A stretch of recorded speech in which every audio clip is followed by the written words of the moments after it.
competitive basketball. And today I'll demonstrate how Jerry Sloan was such a competitive player by going through how he practically invented the charge, and also how as a coach he invented various types of defense. So charges, as I said before, Jerry Sloan was like the first NBA player to regularly take a charge. Some of you might ask, what exactly is a charge? Well, a charge is an offensive foul pretty much created by the defense. So as an example, if I was the offensive player and Colin was a defensive player, as an offensive player, I want to create as much space as possible. So if he was in my face and I was trying to get to the basket, I might use my arm as so to push off in order to potentially get a shot up or just create enough space to get a pass off. And there's a quick video here that we can play.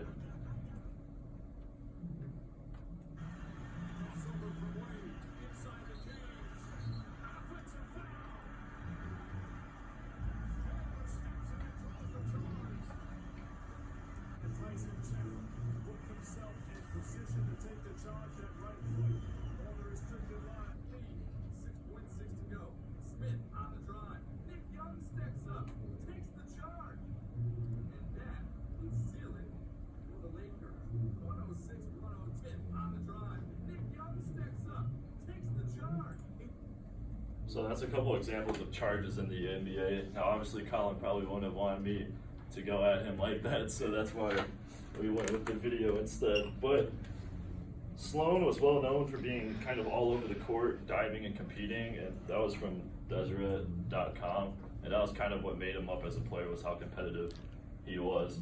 Charges as a whole, they're a vital part of all basketball games, as they're kind of a momentum shifter. If your teammate takes a charge out there, it tends to get the whole team kind of hyped up, and it can kind of change the whole momentum of the game. And as taking charges is a lost art. I mean, you rarely see it in the NBA, and you rarely see it at the high school level. You more so see it at the college level. But I mean, it's just kind of nice because it shows to your teammates that as a teammate, you're willing to put your body on the line to maybe draw a foul or just go the extra mile. Moving on to what really made up Jerry Sloan as a player and as a coach is defense.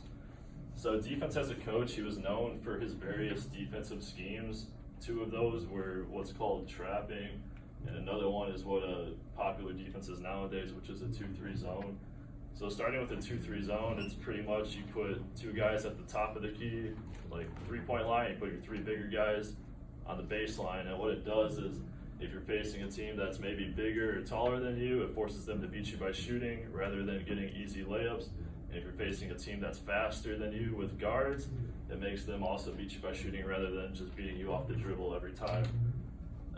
Sloan was 8-1 as a coach versus Shaquille O'Neal's famous Los Angeles Lakers basketball team. And Shaq is a pretty big dude, which is why he used the 2-3 zone technique, and obviously it was very successful. Sloan was also known to be very persistent and in players' faces, but this all paid off, as many players have said that they would do anything for him.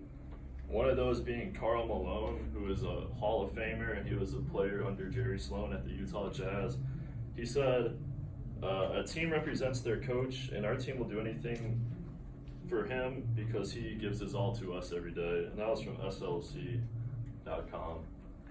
Defense as a player, Sloan was known to be a hustler and competitor. Where he lacked offensive ability, he gained it on the defensive side. He wasn't exactly a stunning offensive player. He was an above average offensive player, but what made him an all-time great is how he competed out there and how he was just the next step higher than everyone else on the court on the defensive side.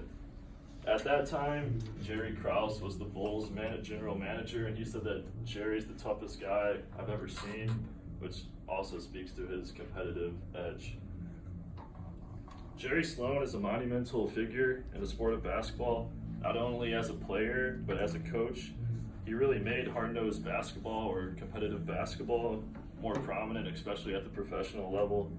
Sloan made taking a charge more notable and created various defensive schemes that are still prominent today.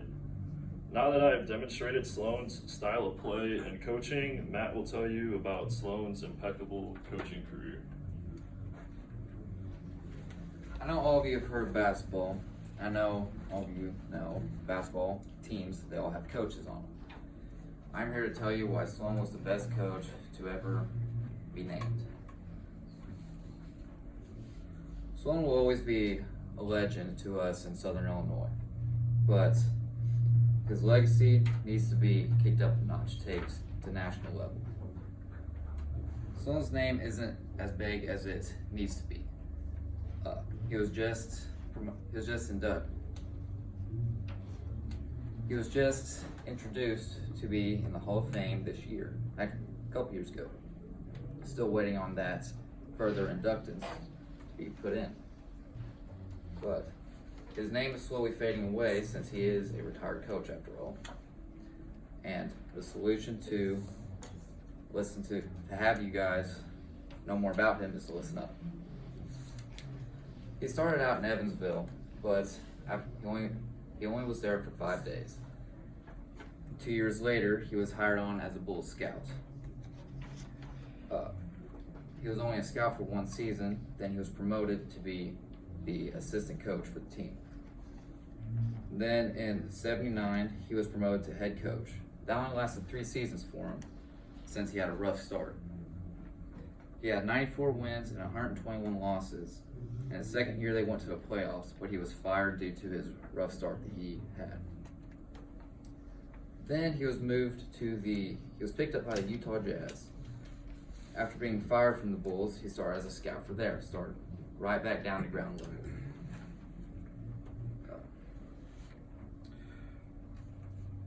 And also at the same time, he was with the Evansville Continental Basketball Association, which is not that big of an association either. But he was not a coach for that. He was hired as one, but he never made it to one because the Jazz offered him the assistant coach position instead. And then just 4 years after that, in '88, he was to be elected to be the head coach of the Utah Jazz. He led the Jazz for 16 seasons, sent many of his players to the Hall of Fame, and loved every moment.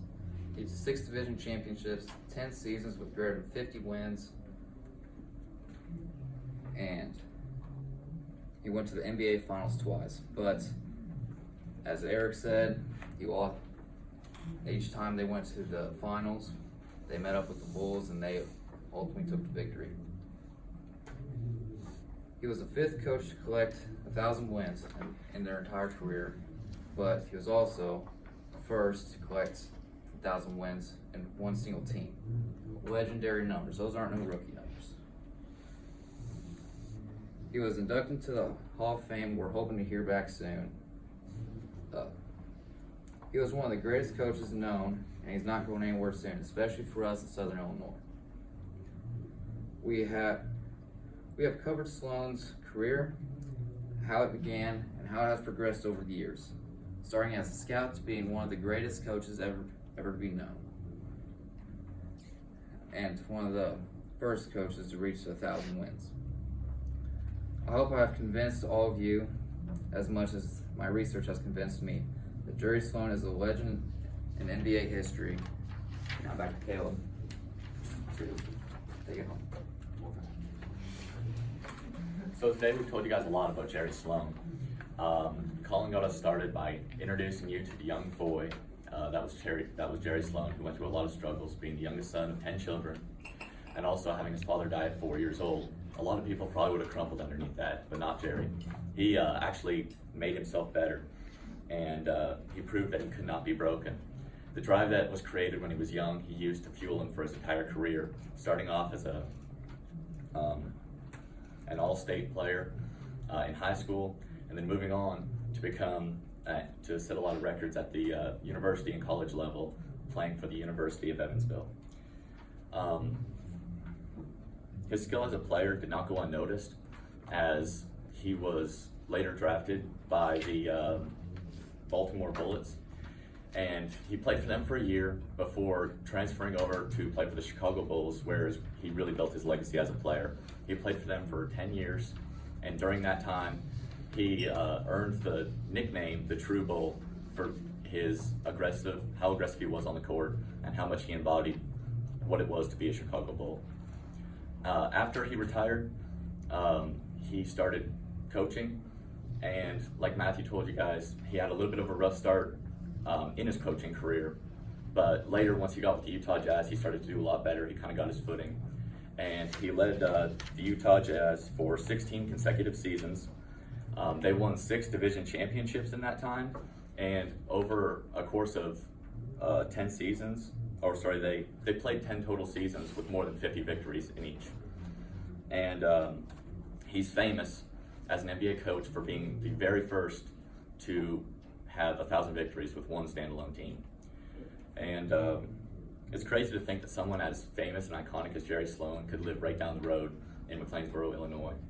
I hope you guys all feel encouraged to do your best and to be your best, and don't let your small town beginnings define who you are.